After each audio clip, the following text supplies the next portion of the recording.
ಮಂಜನವರ ನಿಮ್ಮ ಗುರುಗಳು ನಿಮಗೆ ಪ್ರಾರಂಭದ ದಿನದಲ್ಲಿ ಸಾಕಷ್ಟು ಸಹಾಯವನ್ನು ಮಾಡಿದಂಥವ್ರು.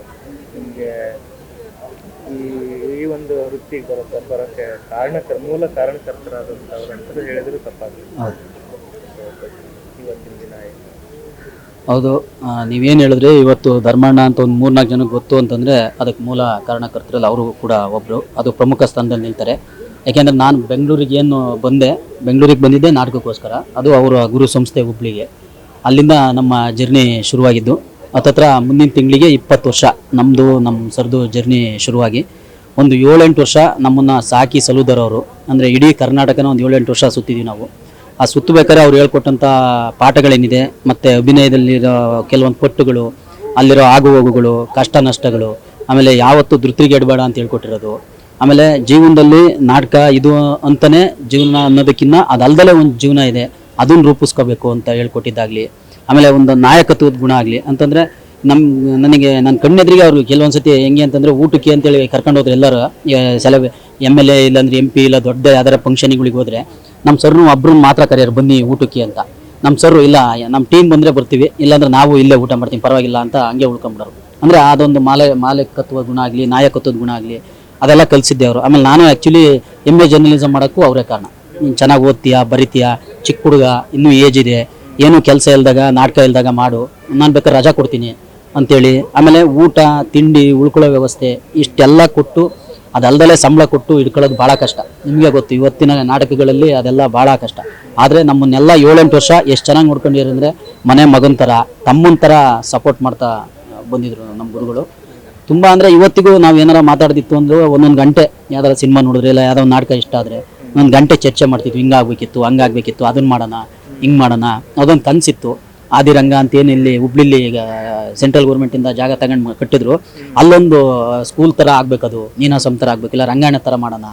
ವರ್ಷಕ್ಕೊಂದಿಷ್ಟು ಹುಡುಗರು ಯಾರು ಹೊಸ್ದಾಗಿ ಕಲಿಬೇಕು ಅಂತಿದ್ರು ಅವರಿಗೆ ಎಷ್ಟಾಗುತ್ತೆ ಅಷ್ಟು ಕಡಿಮೆ ಬಜೆಟಲ್ಲಿ ಅವರಿಗೆ ಕಲಾವಿದ್ರನ್ನಾಗಿ ಮಾಡೋ ಥರದ್ದು ಎಲ್ಲ ಪ್ಲ್ಯಾನಿಂಗ್ ಮಾಡ್ತಾಯಿದ್ರು.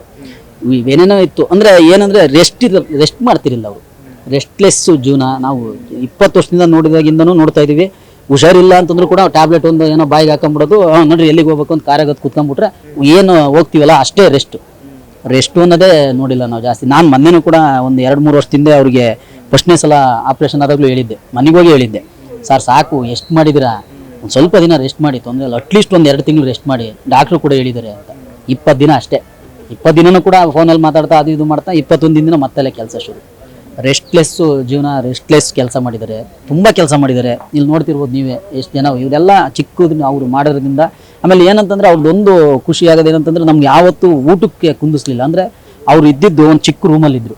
ಅಲ್ಲಿ ಒಂದು ಮಗುಗೆ ಹಾಲು ತಗೊಳಕ್ಕೂ ಕಷ್ಟ ಇತ್ತು. ಅವರು ಇದ್ದಿದ್ದು ಲೈಫಲ್ಲಿ ಸ್ಟಾರ್ಟಿಂಗ್ ಜೀವನದಲ್ಲಿ ನಾಟಕ ಆಲ್ ದಿ ಬೆಸ್ಟ್ ಮಾಡೋಕ್ಕಿಂತ ಮುಂಚೆ ಅದು ಅವ್ರಿಗೆ ಗೊತ್ತಿದ್ದರಿಂದ ನಾವೇನೊಂದು 15-20 ಜನ ಟೀಮ್ ಇತ್ತು. ಯಾವತ್ತಿಗೂ ಅವ್ರು ಒಂದೇ ಮಾತು ಹೇಳ್ತಿದ್ದು, ನಾನೇ ಮ್ಯಾನೇಜರ್ ಆಗಿದ್ದವಾಗ, ಊಟಕ್ಕೇನು ಯಾರಿಗೂ ರಿಸ್ಟ್ರಿಕ್ಷನ್ಸ್ ಮಾಡಬೇಡ, ಅವ್ರು ಏನು ತಿಂಲಿ, ಎಷ್ಟು ತಿಂಲಿ, ಕಾಸು ಕೊಡು, ಕೆಲಸ ಮಾಡಿಸ್ಕ, ಕರೆಕ್ಟಾಗಿ ಕೆಲಸ ಮಾಡಲಿ, ಊಟಕ್ಕೆ ಮಾತ್ರ ರಿಸ್ಟ್ರಿಕ್ಷನ್ಸ್ ಮಾಡಬೇಡ. ಅಂದರೆ ಅದನ್ನು ಅನುಭವಿಸಿರೋ ಮಾತ್ರ ಗೊತ್ತಾಗೋದು. ಆ ಥರ ತುಂಬ ವಿಚಾರಗಳನ್ನು ಹೇಳ್ಕೊಟ್ಟಿದ್ರು. ಇವತ್ತು ಇಲ್ಲ ಅಂತ ಹೇಳಲ್ಲ ನಾನು, ಯಾಕೆಂತಂದ್ರೆ ಹಂಗೆ ಅನ್ನಿಸ್ತಿಲ್ಲ. ಅಲ್ಲಿ ಹೋಗಿ ನೀವು ನೋಡಿದ್ರೆ ಇವಾಗ ಕಣ್ಣು ಕೂಡ ದಾನ ಮಾಡಿದ್ರು. ನೇತ್ರದಾನ ಮಹಾದಾನ ಅಂತಾರೆ, ಕಣ್ಣು ಕೂಡ ದಾನ ಮಾಡಿದ್ದಾರೆ. ಅದೊಂದು ಭಾಳ ಒಂದಿಬ್ಬರಿಗೆ ಬೆಳಕಾಗಿದ್ದಾರೆ. ಮತ್ತೆ ಅದಕ್ಕೆ ಕೆಲವರು ಈ ಥರದಲ್ಲಿ ಆಲೋಚನೆ ಮಾಡೋದು, ಯಾಕಂದರೆ ಸಾವಿನಲ್ಲೂ ಒಂದು ಸಾರ್ಥಕತೆ ಮೇರೆ. ಹೌದು ಅದು ಇಂಥವರಲ್ಲಿ ಇದ್ದಾಗ ಮಾತ್ರ. ಅಂದರೆ ಸರ್, ಹೌದು ಅಂದರೆ ಕಷ್ಟಪಟ್ಟು ಯಾರು ಬಂದಿರ್ತಾರೆ, ಮತ್ತು ಜೀವನನ ಯಾರು ಹತ್ರದಿಂದ ನೋಡಿರ್ತಾರೆ, ಅನ್ನಕ್ಕೆ ಎಷ್ಟು ಮಹತ್ವ ಇದೆ ಅನ್ನೋದು ಯಾವಾಗ ಗೊತ್ತಾಗುತ್ತೆ ಅಂದರೆ ನಮ್ಮಲ್ಲಿ ಇಲ್ದಾಗ ಗೊತ್ತಾಗುತ್ತೆ. ನಮ್ಮಲ್ಲಿ ಪ್ರೀತಿ ಇಲ್ಲ, ಅವಾಗ ಪ್ರೀತಿ ಬಗ್ಗೆ ಗೊತ್ತಾಗುತ್ತೆ. ನಮ್ಮನ್ನು ಅನ್ನ ಇಲ್ಲ ಅಂದಾಗ ಆ ಅನ್ನದ ವ್ಯಾಲ್ಯೂ ಅನ್ನೋದು ಗೊತ್ತಾಗುತ್ತೆ. ಎಲ್ಲ ಇದ್ದರೆ ನಿಮಗೆ ಗೊತ್ತಾಗಲ್ಲ. ಹಂಗೆ ಎಲ್ಲ ಇಲ್ದಿರೋದ್ರಿಂದ ಬಂದಿರೋದ್ರಿಂದ ಅವರು ಎಲ್ಲ ಗೊತ್ತಿತ್ತು ಅವರಿಗೆ. ಆಮೇಲೆ ತುಂಬ ವಿಚಾರಗಳನ್ನು ಎಲ್ಲರ ಹತ್ರ, ಈಗ ನಾವು ಅವ್ರ ಶಿಷ್ಯ ಅಂತ ನಾನು ಹೇಳ್ಕೊತೀನಿ, ಆದರೆ ಅವ್ರು ಯಾವತ್ತೂ ನನ್ನ ಶಿಷ್ಯ ಅಂತ ಹೇಳೇ ಇಲ್ಲ ಯಾರಿಗೂ. ನನ್ನ ಗೆಳೆಯ, ನಮ್ಮ ಟೀಮಲ್ಲಿ ಕೆಲಸ ಮಾಡ್ತೇನೆ, ನನ್ನ ಗೆಳೆಯ ಅಂತ ಪರಿಚಯ ಮಾಡಿಕೊಡೋರು. ಅಂದರೆ ಅವರು ವ್ಯಕ್ತಿತ್ವ ವಿಚಾರ ಮಾಡಿ ಯಾರನ್ನೂ ಸಣ್ಣನು ಆ ಭಾವನೆನೇ ಇರಲಿಲ್ಲ. ಎಲ್ಲ ಸಮಾನರು ಅನ್ನೋ ಥರ ದೃಷ್ಟಿ ಇತ್ತು ನಮ್ಮ ಸರ್ಗೆ. ಸಿನಿಮಾ ರಂಗದಲ್ಲಿ ಸಾಕಷ್ಟು ಹೆಸರು ಮಾಡ್ತಾ ಇದ್ರಿ, ಒಳ್ಳೊಳ್ಳೆ ಸಿನಿಮಾ ಮಾಡ್ತಾ ಇದ್ರಿ. ಆ ಟೈಮಲ್ಲಿ ನಿಮಗೆ ಏನಂತ ಅನಿಸ್ತಾ ಇದ್ರಿ? ಏನಿಲ್ಲ, ಎಲ್ಲ ಸಿನಿಮಾಗೂ ನಾವು ಎಲ್ಲಿ ಕರೆದ್ರು ಬರೋರು. ಅಂದ್ರೆ ನಮ್ಮ ಹುಡುಗ ಏನೋ ಮಾಡ್ತೀರಿ. ಯಾಕೆಂದ್ರೆ ಅಲ್ಲಿಂದ ಬಂದಿರೋ ಒಂದಿಷ್ಟು ಜನ ಟೀಚಿಂಗಲ್ಲಿ ಕೆಲಸ ಮಾಡ್ತಿದ್ದಾರೆ, ಒಂದು 2-3 ಜನ ಟೀಚಿಂಗ್ ಡ್ರಾಮಾ ಟೀಚರಾಗಿ ಕೆಲಸ ಮಾಡ್ತಿದ್ದಾರೆ, ಒಂದಿಷ್ಟು ಜನ ಲೈಟಿಂಗ್ ಇದರಲ್ಲಿದ್ದಾರೆ, ಒಂದಿಷ್ಟು ಜನ ಈವೆಂಟ್ ಮಾಡ್ತಿದ್ದಾರೆ. ಅದ್ರ ಜೊತೆಗೆ ಸಿನಿಮಾ ರಂಗದಲ್ಲಿ ನಾವು ಒಂದು ಚಿಕ್ಕದಾಗಿ ಹೆಸರು ಮಾಡಿದಾಗ ನಮ್ಮ ರಾಮರೇ ಬಂದಾಗ ಸ್ಟಾರ್ಟಿಂಗ್ ಎಲ್ಲ ಅವರೇ ನಮ್ಮ ಜೊತೆಗೆ ನಿಂತ್ಕೊಂಡು ಪ್ರೀಮಿಯರ್ ಶೋಗಳು ಎಲ್ಲಿ ಕರೆದ್ರೂ ಬಂದು ಸಿನಿಮಾ ನೋಡಿ ಭಯಂಕರ ಖುಷಿ ಪಟ್ಟು ಎಲ್ಲೇ ಸಿನಿಮಾ ನೋಡಲಿ ಅವಾಗ ಕಾಲ್ ಮಾಡ್ತಾರೆ ಇಮಿಡಿಯೇಟ್ಲಿ. ನಮ್ಮ ಸಿನಿಮಾ ಅಂತಂದರೆ ಮೇಡಮ್ಮು ಸರು ಇಬ್ಬರೂ ಒಟ್ಟಿಗೆ ಹೋಗಿ ಸಿನಿಮಾ ನೋಡಿ ಕಾಲ್ ಮಾಡೋರು. ಅದ್ರ ತಪ್ಪುಗಳೇನು, ಇದು ಹಿಂಗೆ ಮಾಡಿದ್ಯಾ, ಹಿಂಗೆ ಮಾಡಬೇಡ, ತಿತ್ಕ ಈ ಥರ ಬೇಡ, ಹಿಂಗೆ ಮಾಡು, ಈ ಥರದ್ದೆಲ್ಲ ಚರ್ಚೆ ನಡೀತಾ. ನಿನಗೆ ಗುರುಗಳು ಅಂದ್ರೆ ಗೊತ್ತಲ್ಲ, ಹೇಳ್ತಾನೆ ಇದ್ರು. ಆಮೇಲೆ ಅವ್ರು ಏನು ಹೇಳಿದ್ರು ನಾವು ಕೇಳ್ತಾನೆ ಇದ್ವಿ, ಯಾಕೆಂದರೆ ತುಂಬಿದ್ ಕೂಡ ಅಲ್ವಾ. ಒಂದಿಷ್ಟು ಅವರು ಏನು ಹೇಳಿದ್ರು ಅದರಲ್ಲಿ ತಪ್ಪು ಸರಿಗಳೇನು ಎಲ್ಲ ಇದು ಮಾಡ್ಕೊಂಡು ನಾವು ಅದನ್ನು ಕಲಿತಾ ಹೋಗ್ತಾ ಇದ್ವಿ. ತುಂಬ ಒಳ್ಳೊಳ್ಳೆ ವಿಚಾರಗಳನ್ನು ನಾಟಕದಲ್ಲಿ ಅನ್ನೋದಕ್ಕಿಂತ ಜೀವನ ಸಾಗಿಸೋದಕ್ಕೆ ಏನು ಬೇಕೋ ಅದರಲ್ಲಿ ತುಂಬ ಅದಕ್ಕಿಂತ ಜಾಸ್ತಿ ತುಂಬ ವಿಷಯಗಳನ್ನ ಹೇಳ್ಕೊಟ್ಟಿದ್ದು. ನಿನ್ನ ಜೀವನ ಹೆಂಗೆ ಸಾಗಿಸ್ಬೇಕು ಅಂತಂದರೆ ದುಡ್ಡಿಗೆ ಎಷ್ಟು ಮಹತ್ವ ಕೊಡ್ತಿದ್ರು ಅಂದರೆ ಅವರು.